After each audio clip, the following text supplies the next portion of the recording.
नमस्कार, स्वागत छ टाइमलाइनको अर्को एपिसोडमा। आज पनि छु म तपाईकै साथी इच्छा र मसँग एकजना अर्को साथी पनि हुनुहुन्छ तपाईसँगै र उहाँलाई तपाईले धेरै विषयमा देख्नु भएको छ। एज अ सिङ्गर पनि धेरै पहिलादेखि नै सुन्दै आउनु भएको छ, हेर्दै आउनु भएको छ। सँगसँगै उहाँलाई सोसल सेक्टरमा पनि सोसल कन्ट्रिब्युसनको रूपबाट उहाँले धेरै काम गर्नुभएको छ। एउटा सामाजिक अभियन्ता भनेर पनि चिन्न सक्छौँ हामीले पछिल्लो समय उहाँलाई। र आज हामीसँग हुनुहुन्छ गायिका बुनु श्रेष्ठ। बुनुजी, स्वागत छ कार्यक्रममा। नमस्कार, थ्याङ्क यू सो मच बोलाइदिनु भएकोमा। कस्तो अप्ठ्यारो फिल भएन साथी साथी नमस्कार गर्दा? रमाइलो पनि लागिरहेछ। एकदम फर्मल हुनु पर्दैन। अब तपाईँले मलाई एज इच्छा भनेर कुरा गर्न नि पाउनुहुन्छ, अथवा होइन यस्तो हो नि भनेर चाहिँ एउटा फ्यामिलियर इन्भाइरोमेन्टमा हामीले कुराकानी गर्न सक्छौँ र त्यही अनुसारले नै हामीले टाइम लाइनलाई चाहिँ त्यो फर्मेटमा चाहिँ बाँध्ने कोसिस गरेका छौँ। कुनै पनि किसिमको एकदमै अप्ठ्यारो त्यो असहज कसैलाई पनि नहोस् होइन। हाम्रो अतिथिहरू जो पनि आउनुहुन्छ, साथी पनि अतिथि बनेर आउन सक्नुहुन्छ, किनभने हाम्रो यो मिडिया अथवा साङ्गीतिक क्षेत्र, म्युजिकल इन्डस्ट्री भनौँ, जहाँ जति भए पनि आखिर त्यही सर्कलमा हामी घुमिरहेको छौँ, एकअर्कासँग कनेक्ट छौँ नि त। त्यही भएर एउटा परिवारभित्र छौँ हामी भनेर त्यही अनुसारले नै कुरा गर्न हामी सक्छौँ। कम्फर्टेबल छ नि त्यो सधैँ जहाँ गए पनि त्यही भन्ने बानी भयो नि त, नमस्कार भनेर। कार्यक्रमभरि हामी धेरै कुराकानी गर्छौँ आज। अनि लास्टमा चाहिँ फेरि अर्को एउटा फेज छ हाम्रो, चिया खाने फेज होइन। हामी चिया पनि धेरै खान्छौँ भेटेर। जस सम्बन्ध यस्तो हुनुपर्छ कि हामीले 6 महिना 1 वर्ष नभेटे पनि एक दिन भेट्दाखेरिको सम्बन्ध, त्यो आत्मीयता त्यही होस् कि पहिला जस्तो थियो होइन। त्यो किसिमले चाहिँ कार्यक्रमलाई पनि हामीले त्यो अनुसारले अगाडि बढाउने जमर्को गरिरहेछौँ। र आज बुनुजीलाई मैले एज अ सिङ्गर मात्रै होइन, एउटा सोसल अभियन्ता, तपाईँले सामाजिक रूपबाट धेरै चाहिँ आफ्नो कन्ट्रिब्युसनहरू पनि गर्नुभएको छ, त्यो कुरालाई पनि जोड्ने जमर्को मैले गरेको छु। एउटा गायिकाको पहिचान बनाउँदा बनाउँदै सामाजिक काममा धेरै जोडिनु भएको छ बुनुजी। त्यो कुराहरू सँगसँगै गएर मैले अहिले सुरुमा जान चाहेको चाहिँ तपाईँको जीवनको पहिलो अध्याय, त्यो भनेको हामी बाल्यकाल भनेर बुझ्छौँ नि, कसरी सम्झिनुहुन्छ? त्यो बेलाको मेमोरिजहरू के छ? बाल्यकालको चाहिँ मलाई सम्झिनु पर्दाखेरि अहिले अब यो म्युजिक फिल्डमा आएपछि चाहिँ म त त्यतिखेरदेखि नै, सानोदेखि नै इन्ट्रेस्ट रहेछ कि मलाई म्युजिकमा। मैले चाहिँ खेल्दाखेरि पनि अब एक्लै एउटा आँगनमा एउटा लट्ठीले होइन हुन्छ नि, गोलो घेरा पारेर अनि बिचमा उभिएर लट्ठी एउटा हातमा लिएर गीत गाउँथेँ कि म। अनि अहिले सानोको बुनुले त्यो घेरो बनाएर लट्ठी लिएर गीत गाइरहेको कि भन्नुहोस् त, म कल्पना गरिरहेको छु। अनि त्यसरी गर्थेँ। अनि साथीहरू अब मेरो त्यही 4-5 वर्षको हुँदो म त्यतिखेर, अहिले सम्झिँदाखेरि अनि अगाडि बसाउँथेँ कि लाइन लाएर, मानेन भने लट्ठीले हानेर भए पनि उनीहरूलाई बस भन्थेँ कि म। अनि बस्थेँ होइन, बिचराहरू डरले पनि बस्थेँ। म अलिक छुच्ची नै थिएँ सानोमा। अनि लिडर हुनुपर्ने कि मलाई त्यो बेलामा पनि, सानोमा पनि ग्रुप लिडरै भएर हिँड्नुपर्ने। अनि म नगएँ भने अरू साथीहरू त्यहाँ नजाने हुन्छ नि, अघि म जाने, अब म गीत गाउँछु, अब म नाच्छु भनेर होइन। एउटा घेरा बनाएर त्यो सर्कलभित्र अरूलाई आउनु नदिएर, त्यो अहिले सम्झिँदा अब हामी स्टेजमा पर्फर्म गर्छौँ नि अहिले त, त्यही रहेछ कि त्यो बच्चादेखि नै ममा रहेछ कि त्यो साङ्गीतिक एउटा भाइब्स चाहिँ भित्रैदेखिको। भन्छ नि एउटा यो धार्मिक आस्था पनि हो। हामी चाहिँ पूर्वीय सभ्यतामा हुर्केको, त्यही कल्चरमा हामी भइरहेको भएर चाहिँ छैटीमा लेखेको कुराहरू त्यो नै होइन जीवनभर रोल हुन्छ कि। त्यो कति कुराहरू हामीले चाहेर पनि त्यसलाई काट्न सक्दैनौँ होइन। एक्सन कट कति गर्नुभएको छ यहाँले आफ्नो भिडियोहरूमा होइन। अब स्क्रिप्ट भनेको कुरा तपाईँले आफूले मिलाउनु पाउनुभयो, तर भगवान्ले लेखेको स्क्रिप्ट त मेटाउनु पाउन सक्नुभयो, हामी कसैले पनि सकेनौँ कि, तपाईँले पनि सक्नु भएन। त्यही बेलादेखि तपाईँलाई एउटा नेतृत्व दिएर पठाउनु भएको रहेछ भगवान्ले, र त्यो कुरा अहिलेसम्म चाहिँ तपाईँ त्यसमै अगाडि बढिरहनु भएको छ। त्यसरी बुझ्दा हुन्छ नि चाइल्डहुडलाई। हजुर। अनि यो तपाईँको गायकीको सुरुवातको कुरा गर्नुपर्दा नि तपाईँको फर्स्ट स्टेप जसले चाहिँ बुनु श्रेष्ठलाई यहाँसम्म आइपुग्नको लागि त्यो एउटा पहिलो भर्याङ के थियो? पहिलो त मेरो स्कुल लाइफ नै हो होइन। मैले स्कुलमा हुँदादेखि नै गीत गाउँथेँ। तर पछि गएर अब यही लाइनमै हुन्छु भन्ने सोच नभए पनि रमाइलोको लागि भए पनि स्कुलमा पनि ड्रामाहरूमा नि खेल्ने अनि गाउने नाच्ने सबै गर्थेँ। त्यो भएको हिसाबले त्यो बेला नै भन्न चाहन्छु। स्कुलमा नाच्ने गाउने गर्दा गर्दै म्युजिकल फिल्डमा चाहिँ तपाईँलाई आउने इच्छा भयो? पछि चाहिँ अब पछि त म घुम्नलाई नै आएको वास्तवमा काठमाडौँ। म त बाहिर हो नि त, दमक हो। अनि घुम्नलाई आउँदाखेरि चाहिँ रेडियो नेपालमै फर्स्ट जानु मन थियो कि मलाई। काठमाडौँ आउन साथै म रेडियो नेपालमा गएको थिएँ।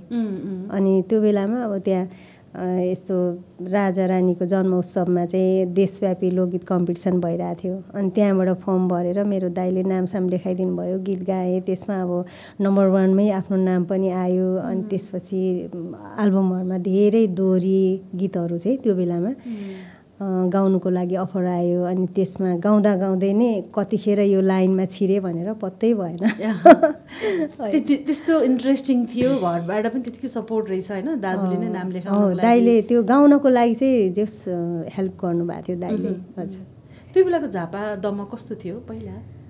त्यो बेलामा त अब अहिलेको जस्तो त खास केही पनि थिएन। अब त्यस्तो अब सोसल मिडियाहरू थिएन, रेडियो टेलिभिजनहरू कम थियो होइन। एउटा रेडियो नेपाल, एनटिभी बाहेक अरू थिएन सायद त्यो बेलामा, मलाई याद भएको छैन अरू चाहिँ होइन। अनि कम थियो त्यो हिसाबले, प्लेटफर्महरू पनि थिएन। नत्र त म उतै पनि अड्किन्थेँ होला, अहिले जस्तो मोबाइल हुने हो भने होइन।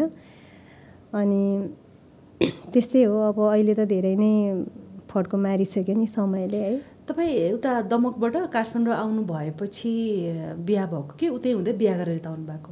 ए होइन, म त उताबाट त यतिकै घुम्न आएको, बिहा भएको थिएन।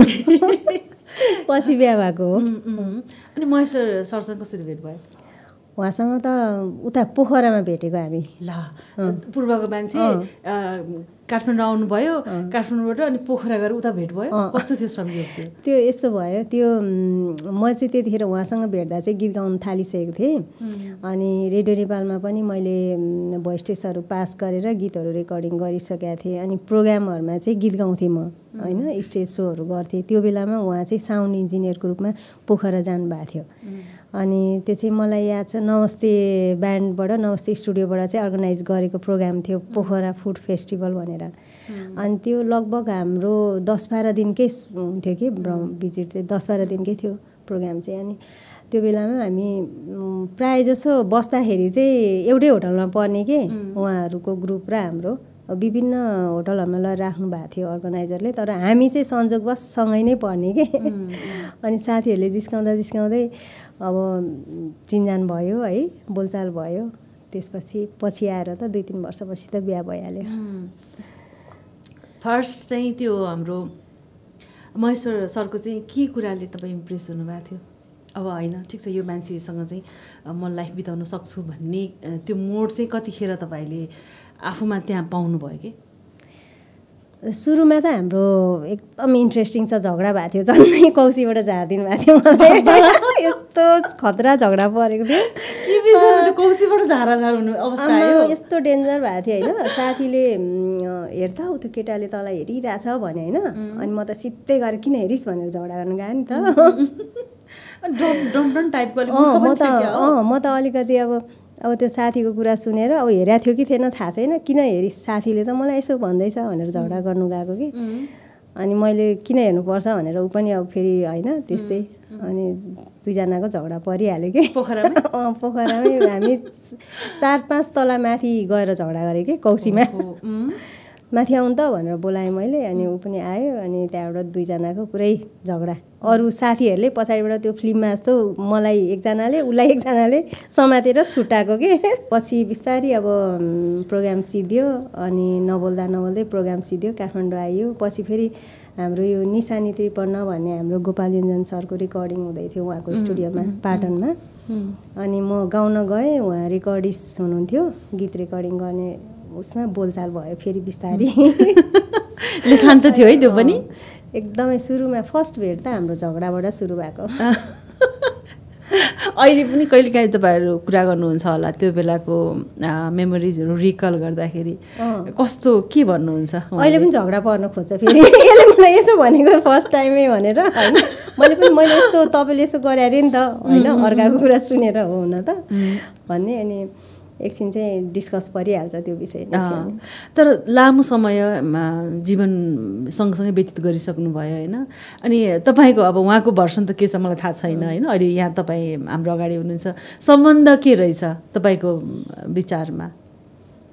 अब एउटा जिउने आधार, जिउने आधार त सबैले भन्छन् होइन, एकअर्काको परिपूरक हो होइन, एउटा श्रीमान श्रीमतीको सम्बन्ध भन्ने कुराहरू। त्यो बाहेक अर्को के रहेछ फ्याक्ट सम्बन्ध बलियो हुनमा, जीवनसँगै यसरी सहकार्य गर्नमा?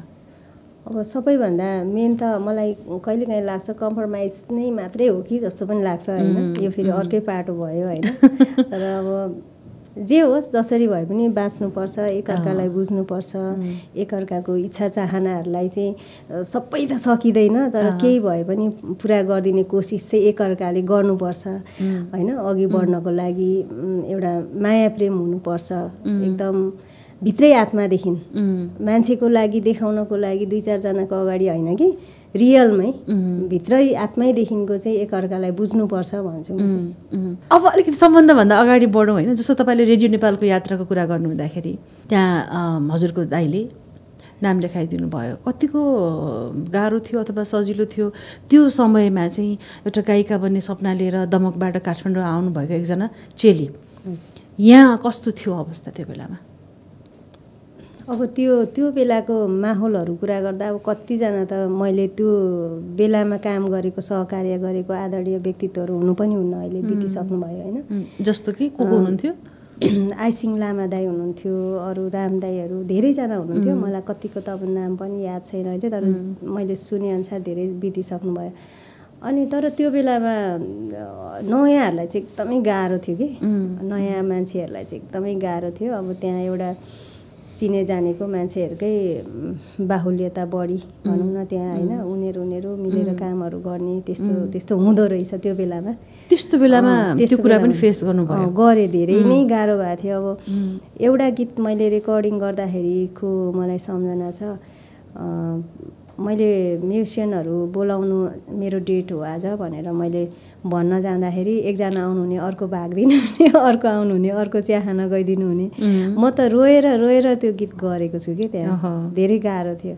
अनि म पछि त मैले त्यति अलिकति त्यो फेस गर्न सकिनँ मैले, र रेकर्डिङको लागि नै जान छोडिदिए पनि थिएँ त्यहाँ रेडियो नेपालमा बोलाउँदाखेरि। मैले एउटा गरेँ रेडियो नेपालमा रेकर्डिङ, मात्रै एउटा, यति गाह्रो भएको थियो। अब पपुलर मान्छेहरूलाई त इजी हुन्थ्यो होला होइन, मैले बोलिराख्नु पनि सायद हुन्थ्यो हुँदैन थियो थाहा छैन, तर मलाई बोल्न आइहाल्यो। तपाईँले सोध्नुभयो होइन, तपाईँको अनुभव हो यो कुरा होइन, तपाईँले कसैलाई पनि केही ब्लेम लाउनु भएको छैन, तर अलिकति टाइममा चाहिँ तपाईँलाई त्यो बेलामा सहज भयो त्यो त भन्न पाइयो नि त, किनभने अहिलेको लोकतान्त्रिक मुलुकमा त्यति भन्न त पाइन्छ नि, मजाले पाइन्छ। पछि मैले त्यो गीत रेकर्डिङ भइसकेपछि चाहिँ तर त्यो पहिलाको दुःखहरू सबै बिर्साउने गरी यति पपुलर भएको थियो त्यो गीत होइन, यति धेरै बजेको थियो रेडियोमा, यति धेरै फरमाइस आएको थियो। मैले त्यो पीडाहरू, त्यो रेकर्डिङको टाइमको पीडाहरू सब भुलेर म खुसी भएको थिएँ कि होइन। अनि पछि फेरि त्यहाँनिर पनि फेरि राजनीति हुँदो रहेछ, प्रोग्रामहरूमा बजाउनु लाने, अनि कार्टेजहरू त्यो धुलो पिठो पारेर भाँचेर डस्टबिनमा हालिदिने। अनि फेरि अर्कोचोटि नानी तिम्रो गीत त साह्रै मन पर्यो, मलाई कार्टेज नम्बर देऊ न भन्यो कसैले, प्रोग्राम चलाउनेहरूले भनेदेखि त्यो कार्टेज नम्बर भनिदियो, लाइब्रेरीमा जाँदाखेरि त्यो कार्टेजै नहुने के त्यहाँ, त्यो धुलो पिठो पारेर फालिदिइसक्यो हुने कि। त्यो कार्टेज भनेको चाहिँ ठ्याक्कै के हो? कार्टेज भनेको चाहिँ एउटा गीतको अहिलेको पेन ड्राइभ भने जस्तै त्यो एउटा नम्बर हुन्छ, अनि त्यो नम्बर चाहिँ लाइब्रेरीमा खोज्न जानुपर्ने रहेछ प्रोग्राम चलाउनेहरूले, अनि त्यो ल्याएर बजाउने रहेछ त्यो बेलामा। त्यो बेलाको रेडियो नेपालको सिस्टम। अनि त्यो चाहिँ मेरो चाहिँ यति धेरै मलाई याद भएअनुसार मैले 7 चोटि चाहिँ त्यो फेरि निवेदन दिएर होइन, त्यो उसमा रिलबाट चाहिँ त्यो सारेर कार्टेज बनाउनु पर्थ्यो कि, स्पुल ठुलो घुम्ने स्पुल हुन्थ्यो त्यसबाट। अनि त्यहाँ पनि त अब टेक्निसियनहरूलाई पनि त गाह्रो हुन्छ नि त। अनि 7 चोटिसम्म गएपछि चाहिँ म आफै दिक्क भएर अनि म जान छोडिदिएँ कि। त्यो छैन त्यसो भए अब अहिले चाहिँ मलाई पछि हाम्रो एकजना दाइले त्यो दिनुभयो मलाई, सिडीमा सारेर घरमै ल्याइदिनु भएको थियो कि उहाँले, नानी तिम्रो यो गीत राख भनेर। अनि मैले कम्प्युटरमा सारेर राखेको छु। अनि सायद रेडियोमा त अहिले छैन होला त्यो के सिस्टम छ थाहा छैन। के गीत थियो? कुन गीत थियो? त्यो चाहिँ मैले रेडियोमा फर्स्ट टाइम रेकर्डिङ गरेको फर्स्ट एन्ड लास्ट नै भनौँ न त्यही भयो। त्यो रातो माटो उकालो बाटो बरपिपल चौतारी भेटघाट गर्ने मन थियो मेरो सोच्दैछु दिनभरि भन्ने। कस्तो राम्रो शब्द सरल। यसमा चाहिँ शब्द राम थापा दाइको थियो अनि सङ्गीत चाहिँ भरत लामा सरको थियो। त्यो गीत सुरक्षित तपाईँसँग चाहिँ छ आफ्नो रेकर्डमा? अहिले मैले युट्युबमा पनि राखेको छु, मेरो युट्युबमा त्यो बेलाको रेकर्डिङ पनि छ।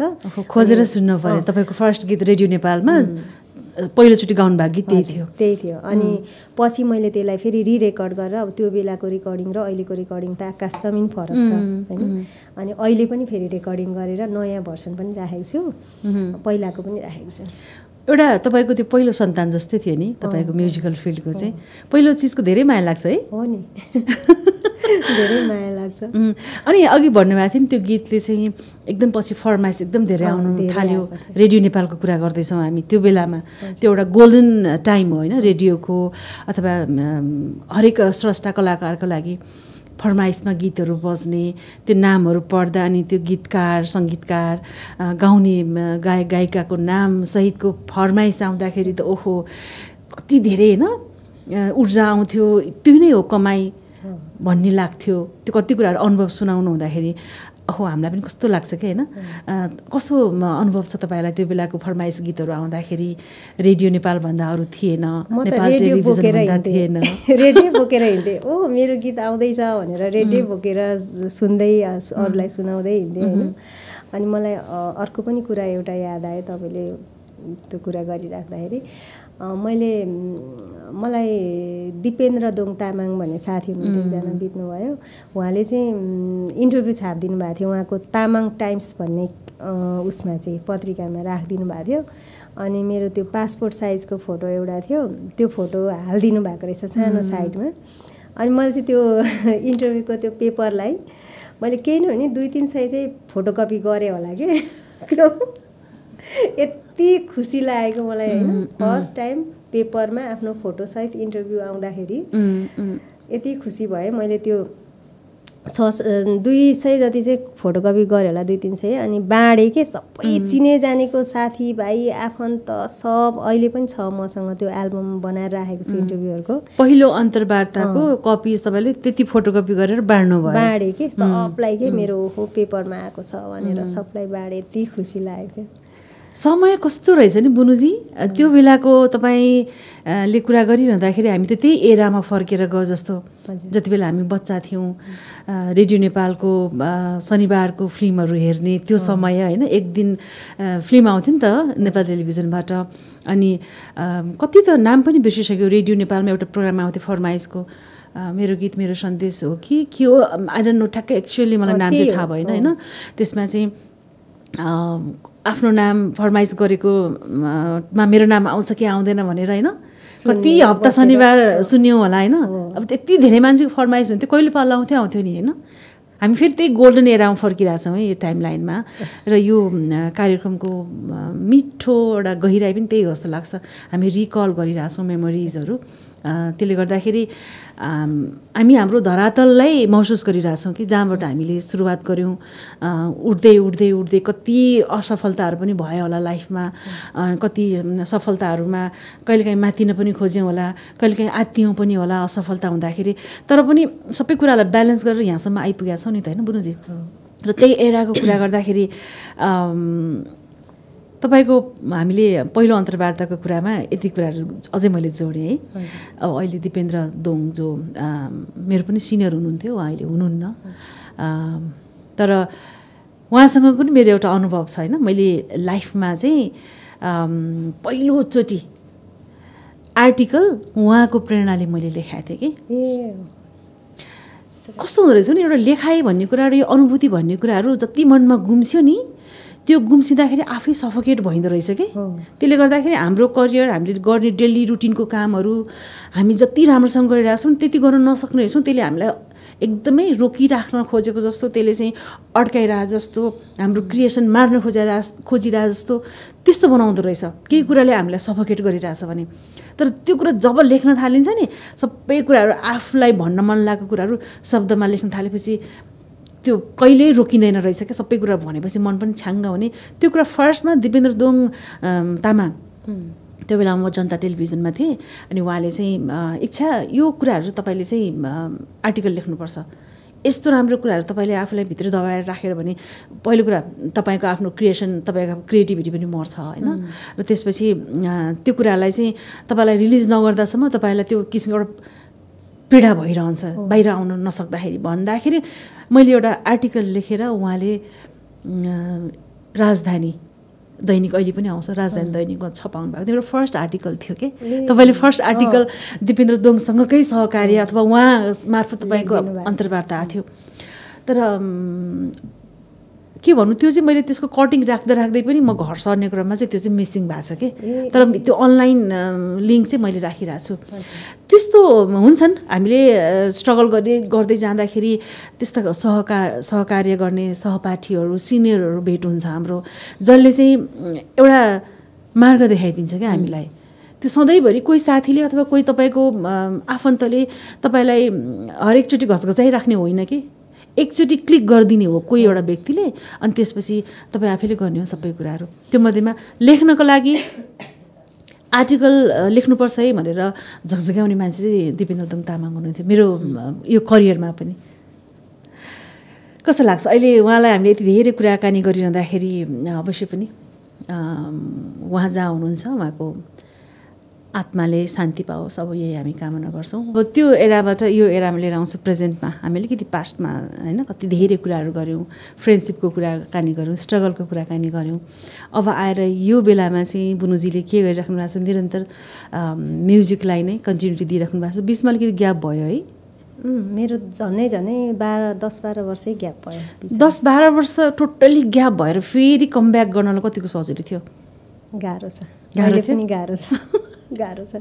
होइन किन लाग्यो तपाईँलाई त्यत्रो वर्ष ग्याप भइसकेपछि फेरि पनि फेरि म्युजिकल फिल्डमा फर्केर आउने इच्छा कसरी भयो, त्यो सम्भव कसरी भयो? कन्टिन्युटी त गर्नुभएको छ नि त, अहिले त गीतहरू हामी देखिरहेछौँ, भिडियोहरू देखिरहेछौँ, एक्टिभनेस तपाईँको देखिरहेछौँ, कसरी सम्भव थियो, कतिको गाह्रो भयो? यो चाहिँ अब म चाहिँ फेसबुकलाई दिन्छु कि अलिकति चाहिँ क्रेडिट, किन भन्दाखेरि मैले पछिल्लो समय जब फेसबुक चलाएँ खोलेँ त्यसपछि त यसो हेरेको त त्यहाँ त साथीहरू त कहाँ पुगिसक्नु भएको रहेछ, म त कहाँ है घरको घर। अनि ओहो हुँदैन, मैले पनि केही गर्नुपर्छ, ममा त म्युजिक बाहेक त अरू केही पनि छैन रहेछ होइन। मैले त म्युजिक नै मेरो अब एउटा जीवन हो, मैले त गर्नै पर्छ, यसमा केही गरिनँ भन्दा मैले अरू त केही नै गर्न सक्दिनँ भन्ने खाले एउटा विचार आयो कि फेसबुक खोलेपछि। जब खोलेँ त्यसपछि साथीहरू देश विदेश घुमेको देखेँ, रेकर्डिङ गरेको फोटोहरू देखेँ, पोस्टहरू, अनि त्यहाँबाट चाहिँ मलाई ऊर्जा आयो कि के गरौँ भन्ने। अनि त्यसपछि मैले बिस्तारै विचार गरेँ, अब बच्चाहरू छ, आमा हुनुहुन्छ, परिवार छ, घर परिवार पनि हेर्न पर्यो। अनि बाहिर गएर त अब मलाई त बिर्सिसक्यो नि मान्छेले त। मान्छेले तपाईँको यो इन्डस्ट्री भनेको चाहिँ कस्तो भन्दा आजबाट भोलि, भोलिबाट पर्सि हुने बित्तिकै भुल्छन् नि त, बिर्सिँदो रहेछ। बिर्सिन्छ त्यो तपाईँलाई पनि फिल भयो? मलाई बिर्सेछ भन्ने लाग्यो नि, मान्छेहरूले त बिर्सिहाल्छ नि, त्यो त स्वाभाविक हो। अब त्यो भएको हिसाबले हामीले अपडेट दिन सकेन भने त मान्छेले भुलिहाल्छ। यति धेरै कम्पिटिसन छ होइन, धेरै छ मान्छेहरू, सिङ्गरहरू। अनि ओहो हुँदैन, अब गर्नुपर्छ भन्ने भावना आएर अनि मैले सोचेँ अब म बाहिर गएर त मलाई कसले पनि अहिले चिन्दैन, बिर्सिसक्यो, बोलाउँदैन पनि गाउनु, अब आफै केही गर्नुपर्छ भन्ने भयो। अनि त्यसपछि चाहिँ मैले मेरो घरमै स्टुडियो खोलेँ। अनि त्यसपछि अहिले कन्टिन्यू गरिरहेको छु। अलिकति सजिलो महेश्वर सरले गर्दा पनि भयो, किनभने उहाँले साउन्डको सबै कुराहरू उहाँ चाहिँ त्यसमा विज्ञ हुनुभयो नि त। त्यो कारणले गर्दाखेरि तपाईँहरूको फिल्ड एउटै हुँदा पनि त्यो कमब्याक गर्नलाई अलिकति सजिलो भयो तपाईँलाई? यसमा कतिको सपोर्टिभ हुनुहुन्छ महेश्वर सर?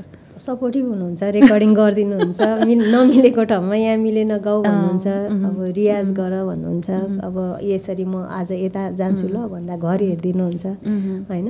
जस्तो नि मलाई यस्तो लाग्यो बुनुजी, तपाईँले 10 वर्ष जति लगभग होइन एभरेजमा टोटल्ली सङ्गीत गीतलाई छोडेर घरमा बस्नुभयो। त्यो भनेको नि एउटा गोल्डन टाइम थियो नि त। त्यो बेलामा तपाईँको बच्चा हुर्क्यो नि त होइन। होइन एउटा आमा भइसकेपछि महिलाको धेरै जिम्मेवारी हुन्छ। त्यो त हामीले भनिराख्नु पर्दैन नि त। त्यो जिम्मेवारी तपाईँले एकदम कुशलतापूर्वक निभाउनु भयो नि त। त्यो कम्प्लिट तपाईँले चाहिँ आफ्नो परिवारलाई सेट गरिसकेपछि अनि फेरि कम ब्याक गर्नुभयो, त्यसलाई पनि एउटा अचिभ चाहिँ लिनै पर्ने हुन्छ होइन, अचिभमेन्टको रूपमा तपाईँले। यतातिर अब म्युजिकमा म पिछडिए पनि यता आफ्नो फ्यामिली हजुरले भने जस्तै अब हुर्क्यो, बच्चाहरू हुर्क्यो होइन। अब अहिले बाबु पनि 12 वर्ष भइसक्यो होइन, नानी आफ्नो ठाउँमा छ, पढिरहेछ। त्यो हिसाबले अब ढुक्क साथ अघि बढ्नलाई, काम गर्नलाई सहज भयो। घरमै रेकर्डिङ स्टुडियो छ, महेश्वर सरले सबै कुराहरू होइन म्यानेज गरिदिनु भएको छ। हेर्दाखेरि बुनु एकदम खुसी सुखी छ भन्ने देखिन्छ। कहिलेकाहीँ मनमा छ म भित्र पनि केही कुराहरू मैले यो चाहेको गर्न पाइनँ भने त्यो रिग्रेट छ कि अझै? त्यस्तो त केही छैन, किनभने देख्दा र भोग्दाको अवस्था फरक हुन्छ भनिन्छ नि। कस्तो छ बुनुको त्यो नड्डाटी भन्नुपर्दा?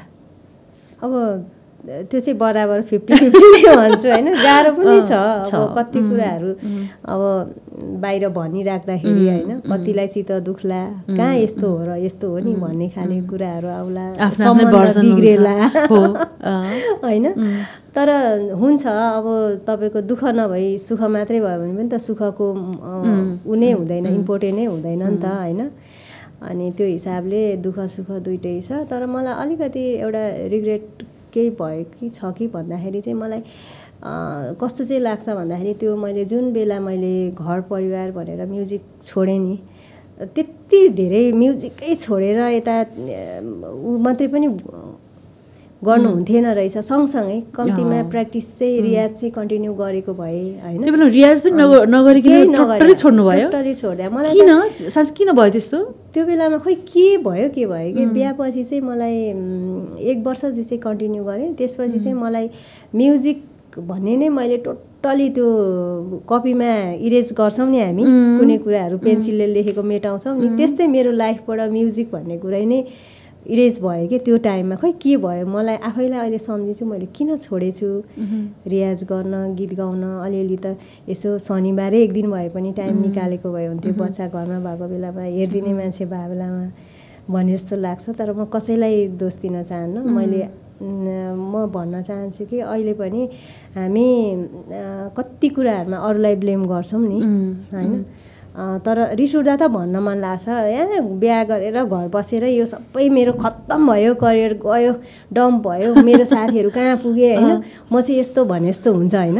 तर यसो सोच्यो भनेदेखि, कुलली सोच्यो भने चाहिँ त्यो चाहिँ कसैले हामीलाई बानेर त राखेको थिएन नि त, नगर त भनेको थिएन नि त होइन। त्यो नगर्नु, एकदम अब घरमै सुतेर बस्नु अथवा म्युजिक पुरै बिर्सेर बस्नु भनेको त मेरै कमजोरी हो नि त। मैले चाहिँ त्यो चाहिँ एक्सेप्ट गरेको छु कि अहिले चाहिँ मेरै कमजोरी हो। त्यो भएर अरूलाई ब्लेम गर्दिनँ। तर अब चाहिँ म कसैले केही भने पनि म रुक्नेवाला छुइनँ भन्छु कि मलाई पनि भन्छु, सबैलाई भन्छु होइन। र अरू साथीभाइलाई पनि भन्न चाहन्छु, कसैलाई ब्लेम गरेर होइन मेरो घरमा त यस्तो छ हौ, यस्तो दिँदैन यहाँ त्यहाँ भनेर नबसौँ। त्यो हाम्रो आफ्नै हातमा हुन्छ कि त्यसलाई कसरी म्यानेज गरेर लाने। सँगसँगै पनि सकिन्थ्यो रहेछ कि, अहिलेको जति बाठी भइदिया भए म त्यतिखेर होइन। अहिले त म धेरै म्यानेज गर्न सक्छु, टाइमहरू मिलाउन सक्छु होइन। त त्यो बेलामा त अलिकति मात्रै कसैले केही भन्यो भने पनि मलाई यति चित्त दुख्थ्यो। म 2 दिन 3 दिन पानी पनि नखाई रोएर ढोका थुनेर बस्थेँ कि म। जेरोबाट कम ब्याक गरेँ, अब रोकिन्न भन्ने तपाईँको धारणा। अब मैले अघि सुरुवातमै मैले जोडेको थिएँ, तपाईँ त सोसल वर्कमा पनि उत्तिकै एक्टिभनेस हुनुहुन्छ होइन, एक्टिभ त्यो देखिरहेको छु मैले। मेरो आफ्नो पर्सनली मैले तपाईँको पोस्टहरू हेरिरहँदाखेरि तपाईँको कहाँ तपाईँले भोलिन्टियर गरिरह हुनुहुन्छ होइन, त्यो सेक्टरको बारेमा अलिकति बताइदिनुहुन्छ। कहाँ अहिले तपाईँ काम गरिराख्नु भएको छ सामाजिक काममा? मैले चाहिँ यो सोसल वर्कको कुरा आउँदाखेरि चाहिँ म एकजना व्यक्तिलाई सम्झिन चाहन्छु, नरेश प्रधानजी होइन। उहाँ चाहिँ बाहिर बस्नुहुन्छ युएसमा। तर उहाँ चाहिँ एउटा हामीले यहाँ गौरीघाटमा एउटा स्कुल खोलेको थियौँ, दिदी हाम्रो एकजना दिदी हुनुहुन्छ, अनि उहाँसँग मिलेर। अनि त्यो बेलामा चाहिँ उहाँ जोडिनु भयो कि हाम्रो संस्थामा। अनि पछि हामीले अलिकति आर्थिक कारणले गर्दा हामीले त्यो स्कुल बन्दै गर्दाखेरि उहाँ चाहिँ अभिभावक हुनुहुन्छ, सिपी बच्चा हुनुहुन्छ उहाँको पनि। अनि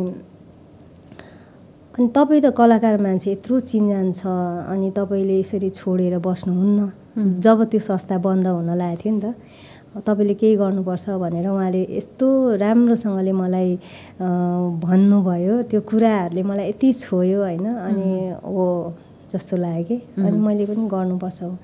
अब मैले गीतै मात्रै गाएर त हुँदैन, मैले त समाजको लागि पनि एउटा केही त गर्नुपर्छ भन्ने खाले जुन ऊर्जा चाहिँ उहाँले थपिदिनु भयो कि। हुन त म अब सानैदेखि नै मेरो बाबा पनि यस्तै सोसल वर्कमा धेरै नै हिँड्नु हुँदो रहेछ। पछि उहाँ बित्नु भएपछि जब सङ्घ संस्थाहरूले त्यो श्रद्धाञ्जली लिएर आउनुभयो समवेदना, त्यो बेलामा चाहिँ थाहा भयो बुवा कति धेरै त्यस्तो काममा हिँड्नुहुँदो रहेछ। त्यसले गर्दा त्यो ब्लडमै पनि होला ममा त्यो कुराहरू होइन, अरूप्रति दया लाग्ने, केही गरौँ भन्ने भावना आउनु जन्मदै लिएर आएको होला मैले होइन। तर पनि पछि कति बेला त थाकिन्छ नि त, अब होस् भने जस्तो हुन्छ। त्यो बेलामा चाहिँ अलिकति ऊर्जा थपिदिनु भयो उहाँले कि। अनि गर्नुहोस् तपाईँ, हामी पनि छौँ भन्नुभयो। त्यही हिसाबले अहिले हाम्रो नितिन सेर्बल पाल्सी सोसाइटी भनेर जुन स्कुल खोलेको थियौँ त्यो बन्द भए पनि अहिले चाहिँ हामीले तिमीसित आन्बिका भनेर एउटा अभियान मार्फत चाहिँ हामीले सेवा गरिरहेछौँ, सबैको लागि गरिरहेछौँ। कस्तो किसिमको संस्था हो त्यसले, कुन सेक्टरमा हेर्छ? त्यसले चाहिँ विशेष चाहिँ यो मस्तिष्क पक्षघात भएको बच्चाहरूको लागि नै हेर्ने हो। आन्बिका पनि अब मस्तिष्क पक्षघात प्रभावित बालिका हुनुहुन्छ होइन, अनि उहाँको प्यारेन्ट्स हुनुहुन्छ नरेश प्रधान। अनि त्यो भएको हिसाबले हामीले चाहिँ बढी फोकस चाहिँ यतै सिपीमै गरिरहेछौँ, सेर्बल पाल्सीमै।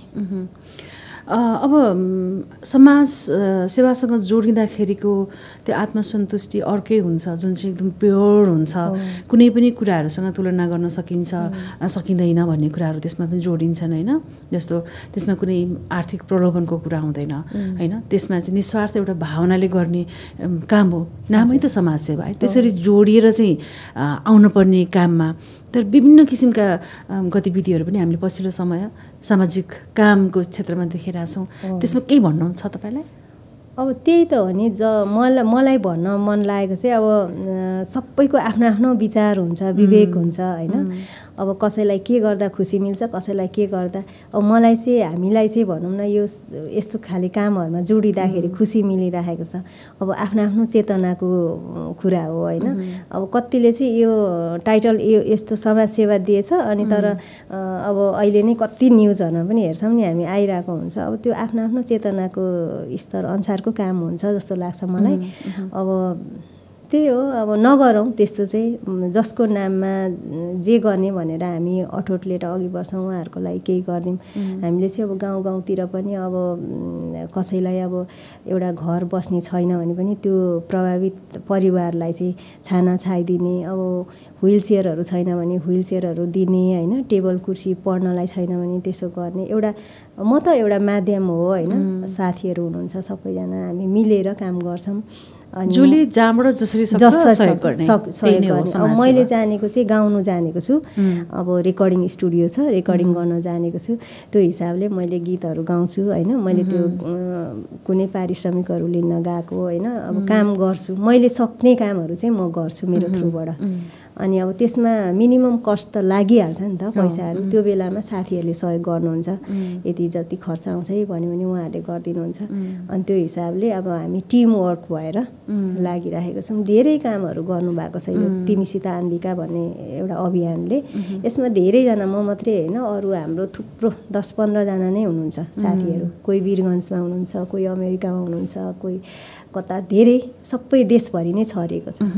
जस्तो यहाँले गीत रेकर्डिङको कुराहरूलाई जोडिराख्दाखेरि अथवा तपाईँले त्यत्रो वर्ष ग्याप गरेर फर्किँदाखेरि कमर्सियल गीतहरू मात्रै होइन, एउटा सोसल मेसेज दिने, सामाजिक सन्देश दिने खालको गीतहरू पनि कति धेरै गाउनु भएको छ होइन। अहिले पछिल्लो समय हिजो 2-3 दिन अगाडि मात्रै नयाँ गीत पनि रिलिज भएको छ, जेनजिजहरूको युवाहरूको लागि समर्पित भनेर। त्यसमा पनि केही कुराहरू थपिदिनुहुन्छ? यो चाहिँ मलाई अस्ति जब यो आन्दोलन भयो अनि हामी धेरै न्युजहरू घर बसेर हेऱ्यौँ। एक दिन त म पनि गएँ सुरिएर होइन, जेन्जी नभए पनि गयौँ सपोर्टको लागि, मम्मी भएर गयौँ। किन भन्दाखेरि उहाँहरूले राखेको मागहरू त जायज छन् नि त। भ्रष्टाचार विरुद्ध छ, अब यो सबै डिटेल्समा त नजाउँ। सुशासनको कुराहरू छ, राम्रो छ कि उहाँहरूले राख्नु भएको कुराहरू। अब त्यसमा अनैतिक कामहरू के भयो होला, त्यहाँ के भयो थाहा छैन, तर फरक पाटो अनुसन्धान होला। तर उहाँहरूको माग राम्रो थियो हुँदाहुँदै पनि अनि कति आमाहरू होइन अब आफ्नो बालबच्चा गुमाउनु भएको छ नि त अनि उहाँहरूको पनि सपना पुरा होस् राम्रो होस् भनेर एउटा मोटिभेट गर्ने खाले एउटा राम्रो सन्देश भएको गीत चाहिँ यसमा पनि नरेश प्रधानले नै लेख्नु भएको छ अनि हामीले अहिलेको नेपाल आइडलको बच्चाहरूलाई लिएर जेन्जी यसकै बच्चाहरू लिएर चाहिँ जेन्जीहरूलाई लिएर बनाएको छौँ गीत होइन एकदम अब त्यसमा मैले पनि प्ले गरेको छु आमाको रोल अनि राम्रो गीत छ सबैजनाले हेरिदिनु होला सुनिदिनु होला भन्न चाहन्छु एउटा अहिलेको परिस्थितिमा बनेको गीत त्यही माथि जेन्जीको आमा पनि तपाईँ होइन त्यो उमेर समूहको आमा पर्नुभयो अनि त्यो किसिमको क्यारेक्टर निभाउँदाखेरिको इमोसन कस्तो हुँदो रहेछ मलाई त धेरै गाह्रो भएको थियो धेरै गाह्रो भएको थियो किन भन्दाखेरि त्यो मैले त्यो बेलामा चाहिँ अभिनय गर्दै गर्दाखेरि यो अभिनय होइन कि त्यो मम्मीहरूको पीडा चाहिँ फिल गरिरहेको थिएँ म घरमा उहाँहरू कसरी बसिराख्नु भयो होला त्यो बच्चाहरूको मेमोरिजहरू कति हुन्छ होइन घरमा यता फर्किँदा पनि त्यही याद आउँछ होला उता पनि याद आउँछ होला कसरी सहिराख्नु भयो होला त्यो पीडाहरू कसैलाई पनि त्यो सिचुएसन नआओस् भोग्नु नपरोस् जस्तो एउटा एकदमै त्यो कि अब त्यो क्यामेरा अगाडि छु अब सर्टेन टाइममा त्यो पुरा गर्नु छ होइन कट हुन्छ तर पनि त्यो मन चाहिँ कि गाह्रो भयो त्यो मन चाहिँ त्यही थियो कन्ट्रोल गर्नलाई गाह्रो भयो त्यो डेप्थमै तपाईँ गइराख्नु एकदमै गाह्रो भएको थियो मैले त्यो अब सुरुमा एकचोटि चाहिँ मलाई फर्स्टमा चाहिँ अब त्यो हामी त हाहु गरिरहेको थियौँ नि त माहौल अनि टक्क ल तपाईँको आयो भन्दाखेरि चाहिँ झ्वाक्क त्यता ऊ हुन चाहिँ सकेन र अलिकति गिल्सिरिन राखिदिनु भएको थियो कि मेकअप आर्टिस्टले सुरुमा चाहिँ तर पछि जति पनि सिनहरू भयो त्यो आफै नै आयो कि त्यो अटोमेटिकली नेचुरल आँसु नै लास्टमा गरेको थियो मेरो सिनहरू तर म पछि त्यो घर आउँदासम्म पनि म बाहिर बोलिरहेको थिएँ तर त्यो मेरो मन चाहिँ त्यहीँ थियो कि त्यो मैले एकजना आमाको हेरेको थिएँ कि न्युजहरूमा अनि उहाँको त्यो हेर्दा पनि गाह्रो हुन्छ त्यो फिल गर्दा त झन् धेरै नै गाह्रो के त्यो उहाँलाई सम्झिरहेको थिएँ कि त्यसरी हामी सबैको छ त्योमा चाहिँ डेप्थमा त्यो जुन पीडा छ उहाँहरूले भोग्नु भएको त्यो कुरा हामी सबैले फिल गरिरहेछौँ अब समयले दिएको घाउ समयले नै मलमपट्टि लगाउँछ अहिले त्यति भनौँ बुनुजी तपाईँलाई म त्यो गहिराई त्यो डेप्थमा तपाईँ पुगिराख्नु भएको मैले देखिरहेको छु त्यहाँबाट अलिकति बाहिर म तपाईँलाई निकाल्ने ट्राई गरिरहेको छु हामी सबैको पीडा हो यो है अबको लागि हामी अर्को एउटा एकदमै इन्ट्रेस्टिङ यो फेजमा आइरहेछौँ कार्यक्रम टाइमलाइनको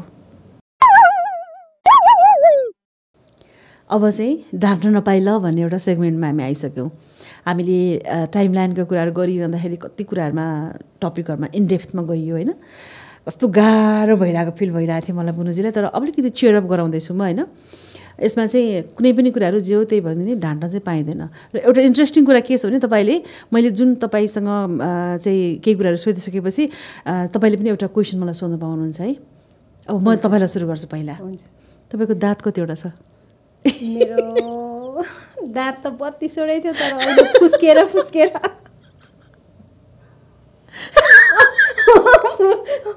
कतिवटा छ गर्नुपर्छ 28 वटा होला कि फुस्क्यो के किराले खाएर बनेर आउँथ्यो नि अघि भन्नुभएको यो चाहिँ हामीले हाँस्दा कन्ट्रोल नभएर बिचमा ब्रेक लिएर फेरि रिसुट गरिरहेछौँ है ओके 28 वटा दाँत बुनुजीको चाहिँ कन्फर्म छ होइन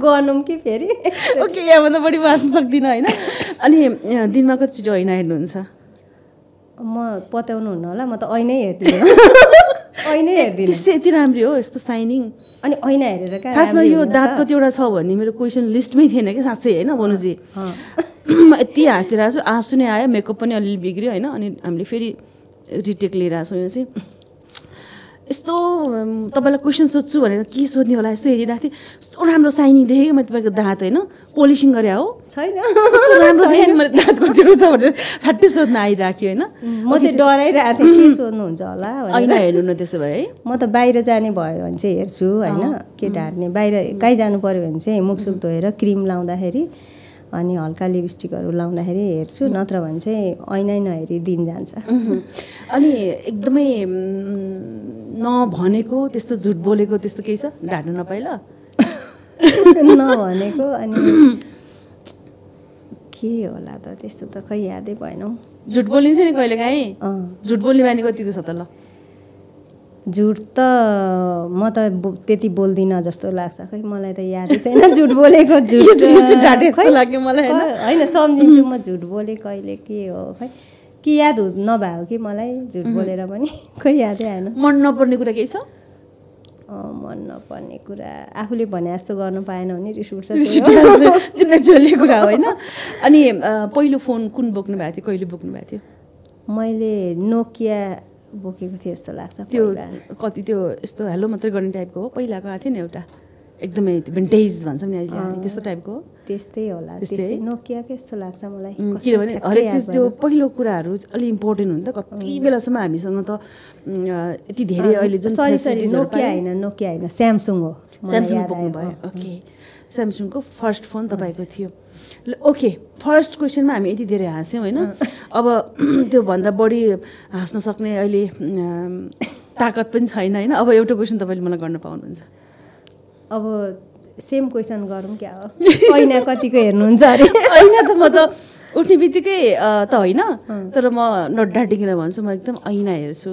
अनि किनभने त्यसले चाहिँ एनर्जाइज गराउँछ कि मलाई होइन। मेरो कन्फिडेन्ट लेभल चाहिँ ऐना हेरिसकेपछि म कतिको खुसी छु, म कतिको स्याड छु, ममा कतिको कन्फिडेन्ट छ भन्ने कुराहरू ऐनाले चाहिँ मलाई भन्छ के। ऐना सबभन्दा हाम्रो नजिकको साथी हो भन्छौँ नि, ऐनाले कहिले पनि झुट बोल्दैन। त्यो भएर म चाहिँ ऐना मजाले हेर्छु। Thank you. कस्तो मजाको क्वेसन सोध्नु भयो तपाईँले मलाई होइन। मलाई एकदम त्यो ऊ भयो कि मलाई तपाईँले त्यो क्वेसन गरिराख्दा अनि मैले यो कुराहरू अरूसँग पनि कहिलेकाहीँ निस्किँदाखेरि म हेर्दिनँ नि त। अनि तपाईँ चाहिँ कतिको हेर्नुहुँदो रहेछ भनेर सोध्नु मन लाग्यो। हेर्छु म त कस्तो मजाले ऐना हेरेर कहिलेकाहीँ होइन आफै पनि मक्ख पर्छु। अनि कहिलेकाहीँ स्याड देखेछ भने किन तिमी स्याड भएको होइन, तिमी खुसी हुनुपर्छ होइन, अगाडि कति कुरा अझै पनि गर्न बाँकी छ। त्यो किसिमको म अन्तरसंवाद गर्छु कि ऐनामा देखिने म र रियलमा हामी दुईजना गफ गरे त्यो किसिमको इमेजिन पनि म गर्छु। मजा लाग्छ ऐना हेर्नलाई। ओके, आजलाई भने हामीले ढाँट्न नपाइ ल सेगमेन्ट पनि यति हाँसेर इन्जोय गऱ्यौँ होइन। अझै पछि अब यो सिद्धाएर फेरि हाँस्नुपर्छ बाँकी कुराहरू गरेर। आजको लागि भने टाइमलाइनको निर्धारित समय सकिएको छ। Thank you so much. Thank you.